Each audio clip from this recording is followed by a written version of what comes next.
Hello, Leadership Academy, and welcome to my final project portfolio podcast, which is basically just replacing the writing portion that I would have been doing in if I did not choose to do the podcast. So, for a little bit of intro, my name is Hunter Metnick. I am a varsity 8 member of the men's collegiate crew team here at Temple University. I'm finishing up my junior year here studying sports management and with a communication studies minor. And I have been a varsity member now for 2 years and really, really enjoyed Temple. And through my experiences and the people I've met, I got chosen to be in the Leadership Academy. Um, so today on the podcast, I'm going to be outlining both just the things that I learned in the Leadership Academy and the classes and the things that we've done in class and exercises and assignments, along with a leadership plan moving forward and how I'm going to carry the things that I learned in this class into future aspects of my life. So the first thing I wanted to do is an introduction, talk a little bit about, you know, how I felt being selected into the Leadership Academy. If you see me looking over here, this is where all my notes are for the podcast and all the assignments. So that's why I'm going to be bouncing back and forth. But my original feelings when I got accepted into or asked to be in the Leadership Academy was pretty cool. I had known about it through my teammates, Brandon and Kenneth, but I had never thought that I would be someone that was selected, even though I felt like I had a pretty high role on the crew team. I never felt as though it was seen as well as it could have been due to the fact that I'm a coxswain.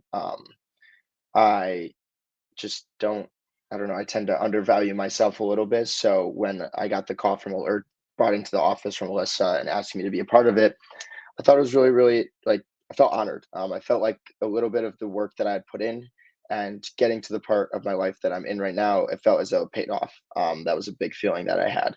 Um, and it also pushed me to become better, actually. I felt like I wasn't taking the whole leadership thing completely seriously until I got inducted into the Leadership Academy and I saw all the other people I was around and the other athletes. And I was like, wow, this is something that I got selected to be with these people. Like, I need to work harder now to be on the same level mentally as them. And I feel as though I did that. The people that I wanted to say that have taught me a lot when it comes to leadership, the first one I point out is my mom. Um, my mom is one of the hardest workers I've ever met. She makes every day sound like it's easy, and if people were doing what she did throughout the day, it'd be very difficult. She works 12-hour days, sometimes with more in real estate, but she's worked her ass off and worked her way to become one of the top real estate agents in New York State, and coming from really not having to ever do stuff like that. So she taught me what hard work and mental toughness really was, and so I was really able to relate that part of the class to my mom. My dad is very different. Where my dad's a lot more of a task-oriented person as opposed to emotion-based when it comes to getting stuff done. But then sometimes the emotions take over, and I've learned a lot about him on how to control myself. He's been in tough situations throughout his life, and times where you seem like he's gonna like he wants to quit or he wants to give up on something, and he continuously keeps pushing and trying to move forward. And so with both my parents, I think they've had the biggest impacts on how I've been raised and how my leadership like tactics are. Other people I would say my coaches here at Temple. I've learned a lot from them about how to be more task oriented, how to be direct, which I'll get into later. But overall, the coaches have done a really good job here at just teaching me how to coach, honestly, and teaching me how to control my emotions in high pressured situations. They've done a really good job with that. Um, Another thing that's interesting about the crew team is that I work with a lot of international students. Just in my boat, there are representatives from, I believe, 8 different countries. There's only 2 Americans and 7 internationals. They all come from different parts of the world, whether it's South Africa, whether it's Cyprus, whether it's Serbia, Germany, the UK, Greece. They all come from different parts. And it's very interesting to try and bring all these different personalities and backgrounds together. And a big part of that is my job. That's what I come here to do by being their coxswain and being the voice of reason and being the voice in the boat and the brains of the boat.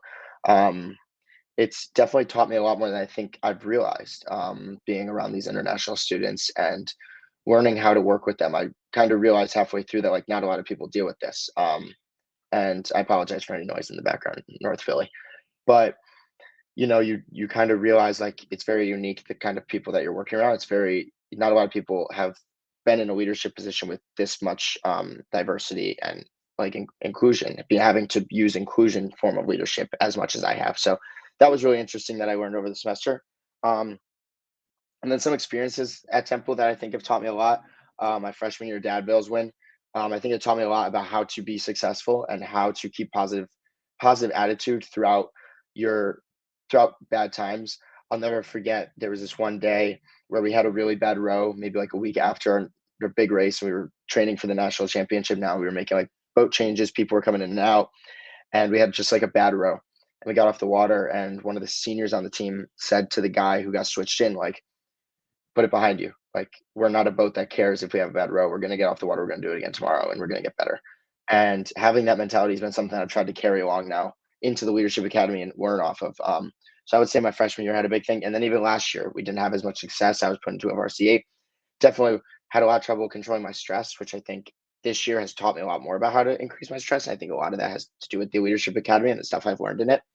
Um, but last year, without as much success, you try and you find yourself in times of hardship and mentally being a little bit tougher than you need to be on yourself, being like, why aren't we winning? Like, what are we doing wrong?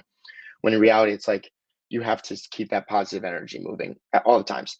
So I think those have been the biggest kind of experiences that I've had, was like being a part of different crews, being in different leadership roles on the team, and now putting it all together in my junior year this year. That's kind of how I felt. So now I'm going to move into like more of the outline that Alyssa gave us on how to, go through the final portfolio and what to talk about. So the first thing I'm going to talk about is the Leadership 360 interviews. I interviewed freshman Fred Mira Coxon. I interviewed senior Slavko Savic, and I interviewed my coach Fergal Berry. They were very different interviews and very, very um, like different perspectives on me, hence why I chose these three people. Firstly, Fred. Fred has been a freshman that I've gotten along with now for a decent amount of time, probably since he's come onto the team. But it's very interesting to try and interview a freshman coxswain when coxswains are never in the same boat as each other. So for me, when in interviewing Fred, it was more so to see how my leadership is off the water, more so walking around practice, how he views me in the varsity eight, and even how he viewed me during mixed lineups, and just how he sees me and my personality all around. Um, he said that I was very an easy person to come talk to and ask for advice, and he also like was complimenting me a good amount, saying like he views me as someone who's smart when it comes to his sport and understands a lot. It's very nice to see that a freshman that's never been in a boat with me and truly never listened to what I say in a boat sees me as someone who he can go to and ask questions. Even though I am older, I feel like I still have a lot to learn. But when I was a freshman, I had mentors. There were these two coxswains named Julian and Nina, who were both graduating after my freshman year, and they were huge helps my freshman year in teaching me the ways of the ropes, everything. And knowing that I'm the second oldest coxswain, next year will be the oldest coxswain on the team, I've been like, what can I do to be that? Because I will always look back and thank them for what they did and how they helped me. So I want to be that person to younger coxswains now, and especially next year when the freshman coxswains come in. I can't wait to be an advocate, a person that they can go to. The next person I interviewed was Slavko. Slavko is very, very much just like want to win, want to win, want to win. He is Serbian. He's very strict when it comes to his way, which is a good and bad thing. It works in both ways. And he's been put in a much more leadership role this spring along with me. So we've been working a lot more this spring with each other.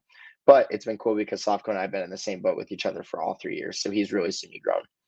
And it was cool because one of the questions that stuck with me with Slavko was I asked him, what how have you viewed me from freshman year compared to now, and how has it changed? And he said, the way that I view you hasn't changed. I viewed you as a puzzle when I first came on. You were high energy, you had the fundamentals, you just were a puzzle you need to learn. And it feels like slowly and surely I've watched you put more puzzle pieces into the puzzle and slowly complete it. And that was a really, really cool thing that stuck with me, because it feels like, you know, you think back to how successful we were my freshman year, and you start to think to yourself, like, why are we not like that? Have I lost that energy? Have I lost that positivity? But in reality, I kept that energy all throughout. It was just I got more skilled. So with more skill comes more thought process behind things. And I think that is what I've grown on the most over the past couple of years. And that was really cool to see someone else say that about me. Um,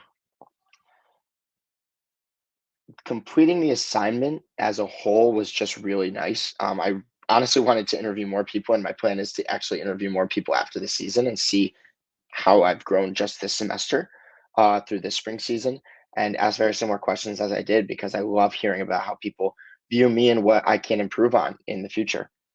Um, and then the last interview I did that I think was the most influential was Coach Fergal. Coach Fergal can tend to repeat himself, hence why it was a pretty long interview. But in regards to what I needed to work on this semester, he gave me the rundown. He said, you are very, there's different kinds of ways of going about leadership. There's more emotion based, and there's more task based, and then there's more like motivation based. As a coxswain, I have to have that motivation behind everything, but balancing task and emotion was something that I was definitely struggling with. My emotion was definitely taking over my sophomore year when we were having a very unsuccessful season where I felt as though I was blaming myself for a lot and also not knowing how to change things and not knowing how to get on the water, get from point A to B as fast and efficient as possible and get off without hurting people's feelings, especially in a leadership position where my job is to tell people no a lot of the time. I was having a lot of trouble with it as I came from a freshman eight, kind of just thrown right into the 1B and was kind of just shaken up mentally. So Coach Fergal tasked me with being a lot more task oriented. This meant, hey, the coach has said we need to spin and take it off within 2 minutes. Get a drink of water, let's go. Not allowing for small talks as much in and out of the boat, not allowing everyone to voice their opinion all the time, which with internationals is not the easiest job, but it's something that, can work with some crews. But with us, we tended to have too many opinions and too many arguments because of it. So making sure, hey, I'm going to be the voice of reason. I'm going to tell you what's going on. You listen to me. And being a lot more task oriented has drawn into other aspects of my life as well. That's something that I really gained from the Fergal interview. For instance, I have a whiteboard now right above my desk that I schedule my week out, and I write down pretty much exact times for every day, what I'm going to do, what I'm going to do, even things like laundry, making my bed, eating, cleaning, homework, anything that you practice times, anything that is going to come up in my week, I have it written down. I have a schedule. And being more task oriented in my life has really pushed me to be more task oriented in crew because I can relate it more to my life. Whereas opposed to last year, I was a lot more just emotion based, even in my personal life. And I think that it did not go hand in hand with trying to become task oriented in the boat, but emotion oriented in my life. So really doing that has been amazing. And I really enjoyed the 360 interviews as it taught me a lot. Moving on to the psychological skills assessment. I'm going to be going through this a little bit, so bear with me while I'm talking. But I really enjoyed this, and I've been actually studying this a lot more as we've been getting closer to our big race, because there's a lot of different things that I saw that I really want to work on. One thing, the biggest thing that I saw honestly was that I had really low emotional control, which was defined as you may at times struggle to keep your emotions in check, especially in response to unexpected events and challenging interpersonal interactions. That's something I 100% agree with. Anytime that something unexpected would happen at practice, hence whether it's a boat cutting me off or the coach is saying something that maybe went over the line in my head that normally you'd let go, but I wouldn't. I definitely would not control my emotions. I would let it out. I'd get angry, and I'd allow it to affect how I felt for the rest of practice. I would not be able to reset. And it's something that I've really wanted to work on this year. So it's actually almost funny because my boat's been telling me recently as we get closer to our big race to be more emotional. And to me, it's like, I've that tells me that I've improved over the semester because they would have told me last semester, dial it down. We don't need you. We need you to be task. And now it's like I've become very task oriented where I'm still trying to find that balance. And I think that's where next year comes in, as now I've had a full semester of being very emotion based and a semester being task based with a little bit of emotion in it. But that's where next year will come into play and I'll really be able to put all my all the pieces together. So when it comes to the mental toughness, emotional control is definitely the biggest one that stood out to me. Um, let's see here. Another thing that stood out to me that I actually did not just take into rowing, but I took into my life was that my competitiveness was the highest percentage thing in here. I believe, if I do a quick double check, attention to your emotions and competitiveness were the two that were the highest ranked when it comes to percentage wise. Attention to your own emotions is you are likely to understand the causes of most of your emotional reactions. This allows you to accurately perceive threats and opportunities and to keep things in proper perspective. Competitiveness, very simple. You appear to be driven to accomplish highly ambitious goals, inclined to push yourself to higher levels of performance. You are apt to put into work required to be the best. These two things really go hand in hand in my personal life. And not just when it comes to rowing, but with everything, honestly. I noticed that even in past relationships and the people I was hanging around, I wasn't being my competitive self. Where if you look at my friend group when I'm at home, we're all very competitive. We will argue about stuff that we are passionate about, but it's not a bad argument. It's something that just shows, hey, we're willing to fight for something we believe in, whether it's something as small as, a basketball talk or a debate, or as something as big as like a big race like this weekend. To me, I've always been someone who's been competitive in every aspect of my life, and I don't think I should ever change that way. I think I was going away from it because of the people I was around. I wasn't surrounding myself with as competitive people. So when I'd get competitive about things and they wouldn't, it would almost throw me off because I'm like, you should be, competitive with me. I want competition. And so now I've started to shift the people I've been with around and when to use my competitive nature, hence what relates back to the attention to your own emotions, know when to use your competitiveness and what people to be use it around. And I think that that's really, really helped me out with not just in rowing, but in life in general and the people that I decide to be around. Um, so that's been a big thing. Obviously, there's other things that I think I need to work on, including like deprivation sensitivity. You are motivated to solve complex problems, but you are also likely to let go of problems for which solutions proves to be elusive. I can agree with that sometimes when things don't go my way or something seems challenging or out of, the ordinary, I will just stop doing them because they seem too complex. Um, and I think a lot of the time I need to push myself through those situations to feel comfortable in uncomfortable situations. That's something I really, really want to work on. And it's something I have. So yeah, I would say I have used this information this semester, like the examples that I gave. Um, and then how I continue to use it in the future. I'm going into sport and recreational management. I will be coaching this summer. So making sure that I control my emotions.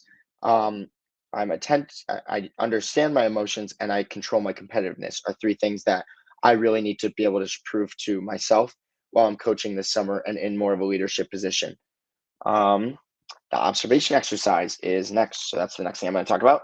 Um, the observation exercise was really, really interesting. I had been to gymnastics meets before, but I had not sat down and just like watched two people and seen how they are. When comparing gymnastics to rowing, it's very different.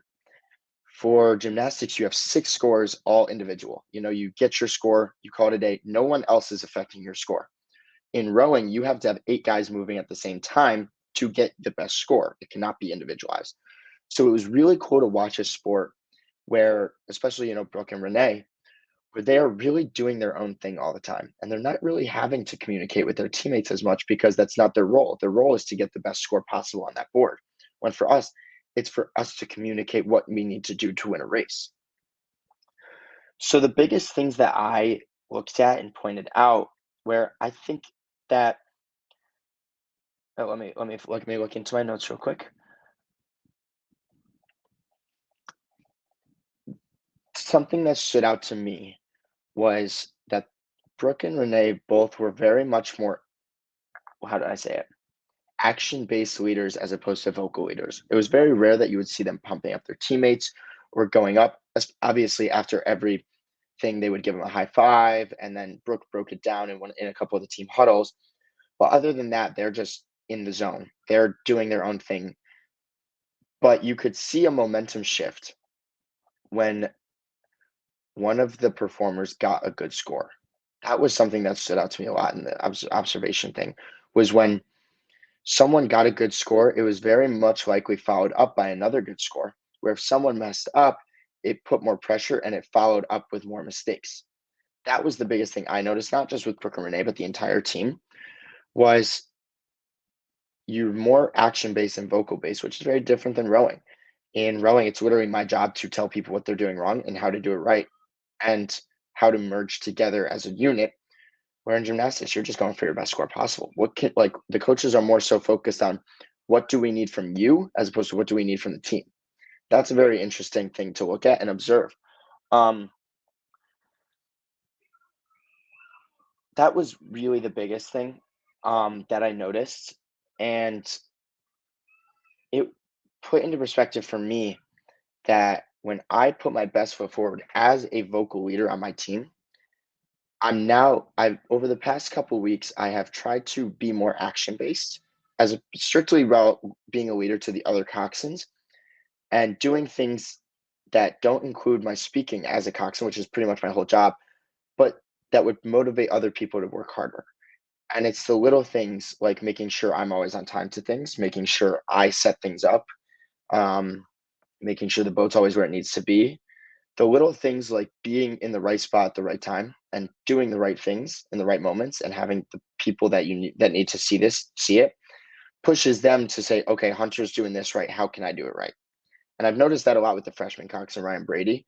He will always like be observing me when I'm on the water and just watching what I do. And even when he's not even listening to my voice, he's just seeing where I am, 5 minutes before a starting line, or where how far did I warm up so that they should spin where I spun on the river. So little things like that are what I kind of took from Brooke and Renee, where I saw them be action based in their individualized sport, and I said, how can I bring that task like action based leadership into a vocal based position? And that was something that really stood out to me and something I learned from the observation exercise. The next one that I'm going to talk about is the peer learning. What type of leadership you enjoyed learning the most about? I have two right here that definitely were the ones that stood out to me the most. The first one was adaptive, or no, I'm sorry, authentic.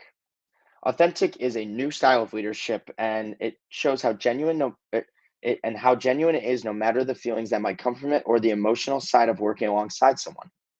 This was something that really, really stood out to me because I felt as though the change in my authentic leadership over the past year, going from last year to this year, has been noticeable. For instance, last year I felt as though there was a lot of things I was doing in the varsity eight because it was my first year in the varsity eight, and I hadn't felt 100% comfortable with the people I was around, where I wasn't being authentic. And I was more so doing things based on how my teammates wanted them to be done as opposed to how I wanted them to be done and being true to my like aspirations. And it was very interesting to listen about authentic leadership and just understand, what needs to be done to be authentic. One of them was like great listening skills that the group talked about. I think that this works and doesn't work at the same time. You need to have good listening skills in certain situations, but you also need to just be yourself in others. This is where the psychological skills profile comes into authentic leadership, because I cannot allow my competitiveness to be overtaken by what someone else needs in that situation. For instance, if we're about to do a piece and I get told by one rower in the boat, that he wants it done a specific way, when we had had a whole talk as a boat the previous day that it was going to be done this way. Last year, I would have accepted what he said and I would have rolled with it, even though we hadn't had a full conversation about it, just because I felt as though I needed to do what they said. I wasn't being authentic to what I believe needed to be done. I was listening to them. Now I've learned in certain situations like that, I need to be the voice. I need to be authentic to what I believe is right and say, I'm allowed to say no in honesty. So that was a big thing that I learned that comes with my role on the team and being an authentic leader, is really just making sure that you're being authentic in times that you need to be authentic and not allowing other people to dictate how you feel, um, unless you have a real sit down conversation about it. In defining authentic leadership, it was really cool to see lead by cultivating long term relationships. Now that I've been in the 1V for 2 years, now I've developed relationships with them, with these guys. And one of the guys that stood out to me that I wanted to talk about within authentic leadership is Adam Oliver. Adam Oliver is our British rower. Last year, he was put into stroke seat of the varsity eight around the same time as right now, which he was just put into actually last week. Him and I had a lot of trouble communicating, as he was very much a vocal leader. He would swear and get angry when times were going bad a lot. And it threw me off my game a lot, and I would tend to not say anything and not be authentic to what I believed, being like, hey, you need to let me be the voice of reason. You need to communicate with me, not communicate to the people behind you. And I wasn't being authentic to what I felt early in our relationship. But this past week, Adam got switched back into stroke seat. So now we both developed another relationship. But the communication thing is way better. We had a conversation. What do you need? What do I need? And, you versus I statements, kind of, not really, but kind of. And because we've now had the relationship for longer, it has allowed me and him to both be more authentic in our own way, with there also being that listening part that goes on. So that's been something that's been really cool when it comes to authentic leadership and practicing it. Honestly, over the past week, I've been really able to practice how authentic I am in the same situation I was in a year ago. How am I handling it better? So that's been something that's been really, really cool. The next peer learning thing that I wanted to talk about that stood out to me was inclusive leadership. It was really interesting to see the examples that the inclusive leadership group gave, because they weren't what to me meant inclusive meant.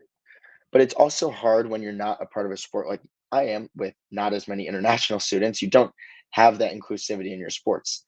In your sport, you have people from all around the United States, but it's very different when you have people from all around the world. So with the people I work with, I personally have to be super inclusive, like I talked about right in the beginning of the podcast, um, and make sure that everyone has the same goal in mind and the same way of getting there. These people all come from different ways of rowing. For instance, the Greek have a different way of rowing than South Africa, and German has a different way of rowing than the Serbian national team. They come from national teams, it's very different to change the way that they grew up rowing and the technique and the mentality. For instance, one of my rowers before he came to Temple practiced for 360 days a year on the water. There was 5 days a year where he had a day off, and he still rowed on holidays. It was like very specific days where the weather was too bad or something. Taking him and bringing him into a boat with an American who grew up in the high school rowing, like in high school rowing in America, from right outside Philadelphia, and had a very different way of practicing and very different intensity, is very different way of coaching and being a coxswain towards both of them. So bringing people like that together and allowing them to have the same goal and the same mindset is something that I've been wanting to work on, which I think really goes into inclusive leadership. Out of the 6 C's that stood out to me, courage, cognizance of bias, and curiosity were the ones that stood out to me. Courage, because you have to have the courage to tell people it's going to go my way, especially with inclusivity. You have to be able to sit down with people and say, what's going to be the goal? How can we agree on it? How can I get you on board? That takes courage. That's not an easy thing to do, especially with international students. It's something that I've been working on. Curiosity, you just have to always be wanting to learn about what they need from you. Like, for instance, I'm trying to think of a good example here. This is a perfect example, actually. When I first came onto Temple, I would be talking to Brandon and Slavko, who were in my boat. It would be very hard for me to really communicate with them because I didn't know what they were like. I didn't know where they came from. I didn't know what they did back at home. It was all just to me like, you're going to go my way. And I had to be curious about learning about their culture, learning about their backgrounds, learning about their motives and what they need in reality. Um, and then cognizance of bias.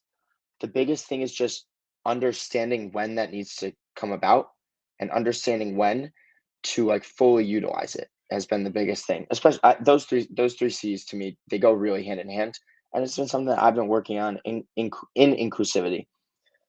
Um, yeah, that is wrapping up the peer learning part. So now let's move on to a quick portion of the book analysis. It says, please do not feel the need to repeat any reflections. I'm not going to. Um, but the book is really cool. As someone who wants to get into coaching, especially basketball, I've been working in basketball a little bit, and it's been the main sport that I've loved my whole life. Learning about Jay Wright was a honor, and just learning about how he's able to bring a collegiate crew together, or I say crew, team. I use crew majority of the time.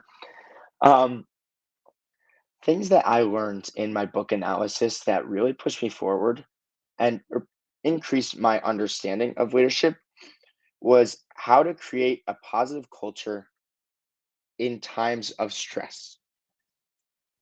Villanova basketball team was put in a lot of times of stress where they were put in hardships and in times where they didn't know what they were doing in reality. They didn't know what direction they were looking to go in. It was cool to see how Jay Wright influenced the positivity in his athletes. As a student athlete and a coach at the same time as a coxswain, it's my job to find the balance of when to be a coach and when to be a teammate. There's a lot of times that I let the teammate part overtake and I allow their negativity to influence how I feel. When in reality, I have to be a little bit more like I have to process these things more and be like, okay, you're upset about today's workout. As much as I'm allowed to be upset about today's workout as well, because I'm not a coach, how can I influence you to feel better about it tomorrow? And how can I tomorrow at practice make you feel better about it while it's happening in the boat? So, especially in high pressured situations, for instance, before races, big practices, stuff like that. So it was really interesting to see how Jay Wright balanced athletes that had negative times. Things like putting someone on the bench because he felt it was better for the team. For instance, Josh Hart, who's an NBA player now, plays for the New York Knicks, fantastic player, was coming off the bench in Villanova for a while and telling him, hey, we think you'd be more valuable off the bench based on this, this, and this. He brought that positive mindset to it and he allowed Josh to accept the role he needed to play. And that's kind of where I mostly related to Jay Wright, where it was like, we have a lot of personalities, international guys. How can I force them to say, hey, you're sitting in this seat. I need you to be the best that seat and play your role in the boat.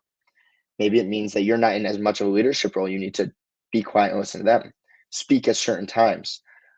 Be there on time and do the little things right, because then the action of you putting your best foot forward in that seat will trickle on to everyone else.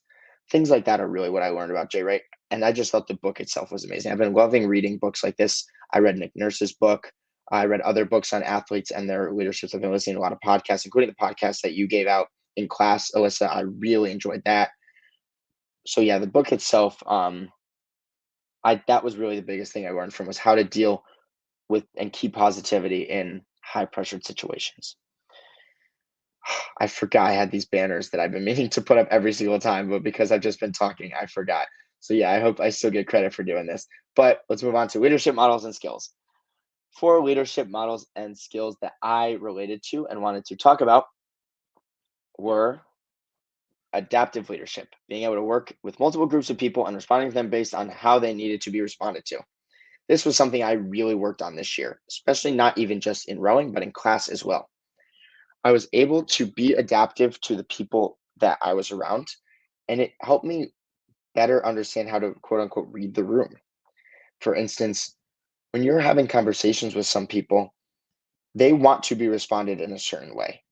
If you know that, you kind of can dictate how a conversation goes and be one step ahead at all times mentally. That was something that I really learned a lot about adaptive leadership. Even when, you know, we were doing our presentation on it in my group, I chose charades because I almost wanted to see how different people would react to different situations. For instance, you had T on the basketball team who was reacting to things different than James on the football team in the other group. And you could see how they were doing the same things, but reacting differently. And it was really interesting to see that because if you are able to predict that beforehand, or at least predict some of it, you're able to better understand how to respond earlier in the conversation. That's been something that I've been working on a lot throughout this year. Another thing I want to talk about is trust. This is something that is, as a coxswain, is very interesting because my job is to literally tell the guys in the boat, hey, you're doing this wrong. But as an athlete, you also trust athletes to be able to make changes on their own and know, hey, I need to get better at this and then work on that. But it's hard to have that trust for me in my position as a coxswain that someone's going to make a change if I don't see them make a change on their own first. But at the same time, if they don't know about the change to make, you lose trust based off a hypothetical situation you put in your mind. So for me, I've been trying to do a better job of saying, hey, this is what I need you to work on. Really overdoing the communicating so that the trust is set in stone right then and there. And then I can build the trust based on that the communication and foundations are already set in place. That's how I've related it to coxing, at least, where I can tell if I can trust a rower to make a change or if he's trying hard and to make the change based on if I've already done the communicating. If I haven't, I can't have that thought process that I need to trust him because he doesn't know that that's what he needs to work on. Also, for me, it's been interesting seeing how people trust me going from the freshman A coxswain to a varsity coxswain. As a freshman coxswain, you're not put in a position where people come to talk to you a lot of the time. They go to the higher people up, like captains and varsity A coxswain when I was a freshman. But now I become that vault to some people on the team. For instance, there was a guy that was going through a really bad breakup on the team, and he was crying at practice one time because it happened the night before, and it was just bad time. Well, as a leader on the team, I was the one to pull him aside, even though he's a freshman, and say, "Hey, what do you need from the team? What do you need from me? What do you need from the coaches? I'll relay the information." I was his vault. If there's something you want to tell me that I won't tell the coaches, I won't do it. But right then and there, I was able to build trust. But I wouldn't have done that if I was the freshman at Cox and a varsity member was doing it. So seeing how my observation of trust within the team has changed in teammates has been really interesting to look at and reflect on because of the class. Another thing that I talked about already was authentic. That's just something else I want to bring up very, very quickly, though, is just, you know, one more thing I want to talk about with being authentic. This is more something I'm going to talk about outside of practice, but still around the team. I have tended to change how I am and act based on the people around me in the past. As someone say, I am too outgoing and I'm hard to be around because of how energetic and kind of crazy I can be sometimes. I have learned to not change who I am based on the people I'm around. And that really was a big shock to me during Clemson, the trip that we took this year, because there was someone that said that to one of my friends. Like, Hunter is kind of a difficult person to be around because he's very outgoing and he's always bouncing off the walls and always energetic. And I thought about it for like probably 2 days, where it was in my head, where I would start acting differently around that person because I didn't want them to think of that way about me. But then I started being like, this isn't who I am. I'm not going to change the way that I am, and I'm going to be authentic to myself no matter who's around me. Whether it's, for instance, I just worked the NBA playoff game yesterday, whether I'm working around an ESPN worker or I'm working around my best friend.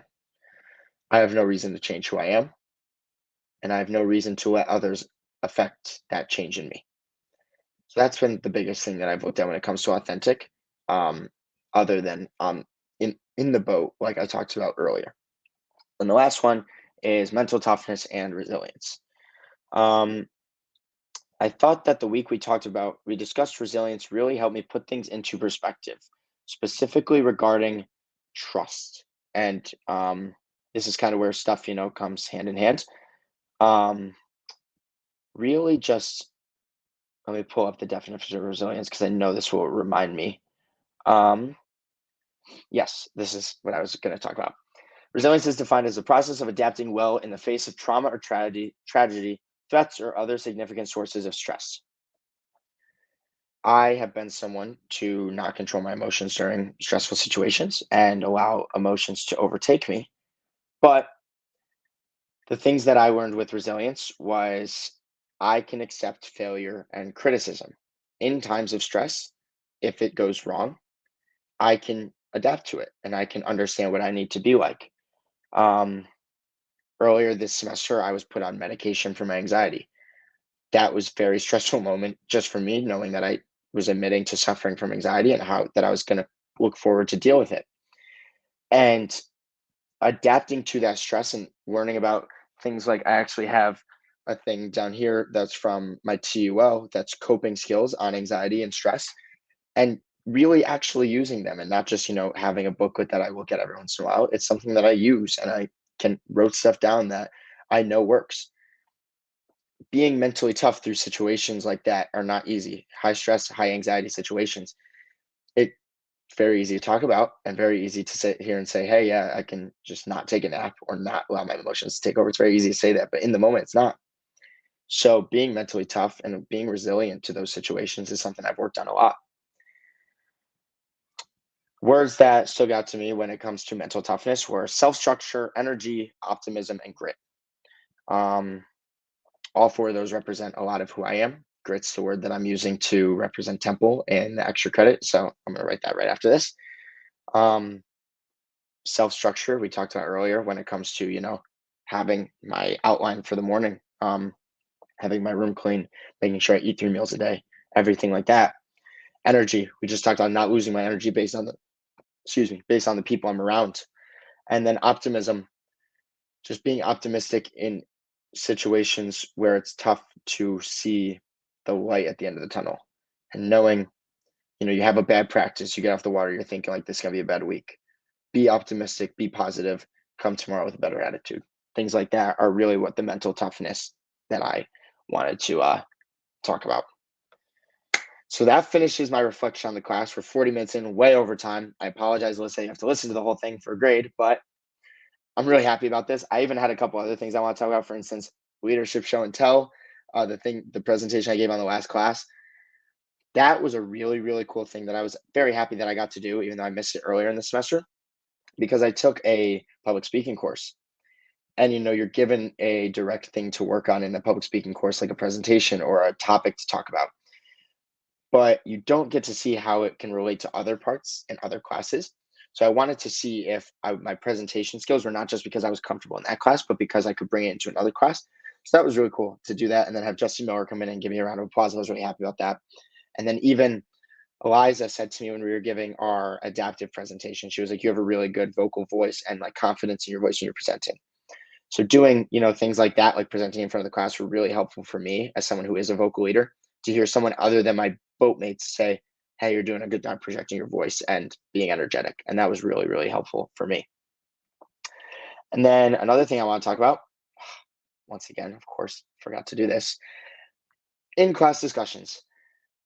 This was probably some of the first times I've ever talked to football players, women's basketball, men's basketball, women's volleyball, even women's soccer to an extent, field hockey, men's soccer. Yeah, which pretty much is every team now that I think about it in the class. But having to work with different leaders in the other teams was really cool to me to see what values they prioritized for their teams and how they acted in a classroom setting. You hear there's all these stigmas and things around different sports and different athletes and how hard they work and stuff. But seeing it up close and personal was really cool. And a lot of the times when I'd have in class conversations with these people, for instance, Jamil Reynolds opened up to me when he was talking about his injury, which is something I didn't expect. Very quiet, down to earth person. And then when we started talking and I got him to open up, it was really interesting to hear about how he's still trying to bring leadership to a team when he's struggling on his own. And really, really appreciated those little conversations like that. And it really showed on the last class when you had the class write down someone and how they've affected you, and then go up to that person. And I had representatives from women's gymnastics, women's soccer, and women's field hockey write my name down. Just being in class and having that influence on other leaders at Temple made me like really, really happy. Like I felt accomplished. But it also motivated me to be like that everywhere I go. I don't just want to influence the people I'm around every day. I want to put influence on people that I don't have to put influence on every day. And it's something that I'm working towards and something that I was able to prove to myself in class that really came up and really, really, I was really happy about it. Now we can get into my leadership plan. Hopefully, this doesn't take more than 15, 20 minutes. But different parts that I want to outline are when I'm going to be discussing certain things, when I'm going to be putting things forward, and how I'm going to do it. First thing I want to talk about is working this summer as a coach. I got an internship with the Syracuse Chargers rowing club, working as not just a coach for teens and adults, but also working with their social media and marketing team. The things that I will have to take into this are going to be mental toughness, task oriented, and inclusive leadership. Those were the three things that I really wrote down when it comes to coaching the summer. Because the mental toughness and task oriented part kind of go hand in hand for me, because when you're a coach, you have to be task oriented, but you also need to accept that sometimes things might not work out. And how I react to that is the mental toughness part. And if, one of the people I'm coaching or rowers doesn't like it or doesn't like the workout, how can I respond and be better? That's something I really want to work on this summer and bring into my season next year. So those are the main things I really want to work on this summer as a coach, while also keeping my schedule based life, the task oriented part in my life. For instance, keeping a good sleep schedule, eating schedule, things like that will push me to bring that task oriented mindset into my coaching and then eventually into my senior year. I just yesterday and Friday worked for ESPN as a runner for the Celtics 76ers games 3 and 4 of the playoffs. As I'm trying to work into sports, not just the broadcasting team, but management positions, front office positions, social media, marketing positions, all that good stuff. The things that I think pushed me to work to get better in was, if I go through the psychological skills assessment, because it really brought down every single thing that I need to work on and how I can use my strengths to my strengths. For instance, persuasiveness. This was the one that I want to get to. You're motivated to influence the emotions, thoughts, and behavior of others in order to win them over to a point of view or move them to a certain action.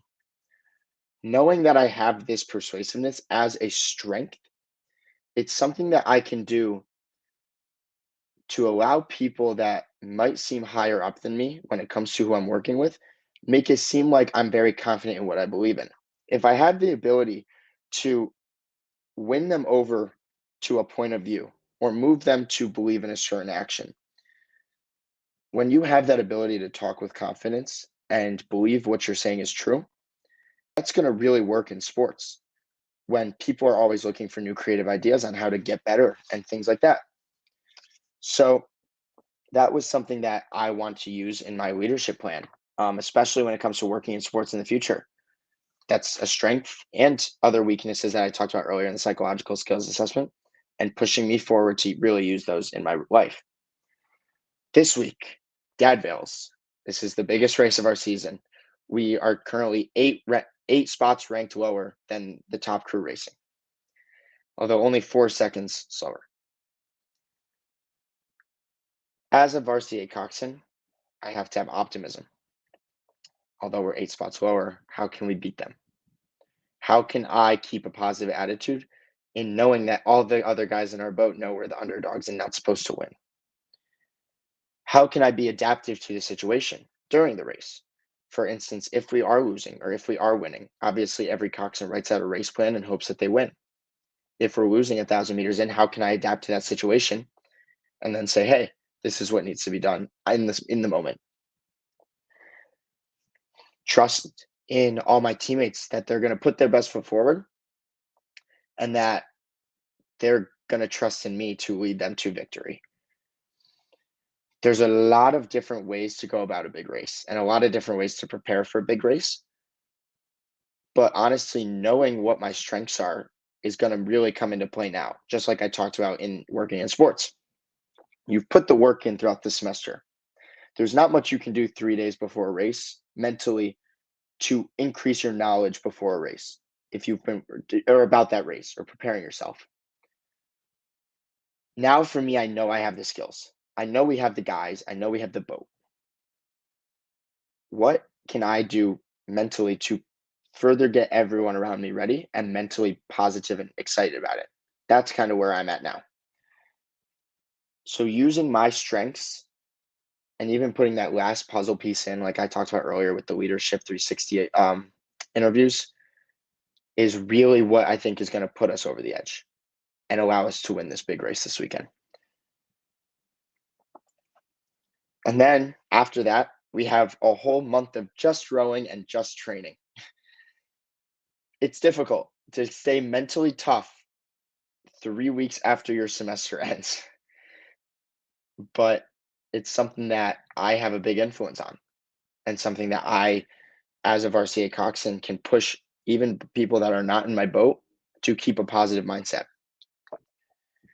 So I think thinking about what Jay Wright did in his book and using the tactics that I've gained throughout the semester to keep positive energy is what I'm going to do my best as what's going to be my best foot forward throughout those 3 weeks. So that's kind of my plan for that, is to keep my positive mindset up, stay task oriented with a positive mindset, and allow others to feel comfortable and be excited about going to practice and not just, huh, school's over, I want to go home. For internships, for instance, not just this summer, but internships when it comes to writing for Temple basketball, doing my podcast and Instagram basketball page, and any internships that I encounter in the future when it comes to sport management.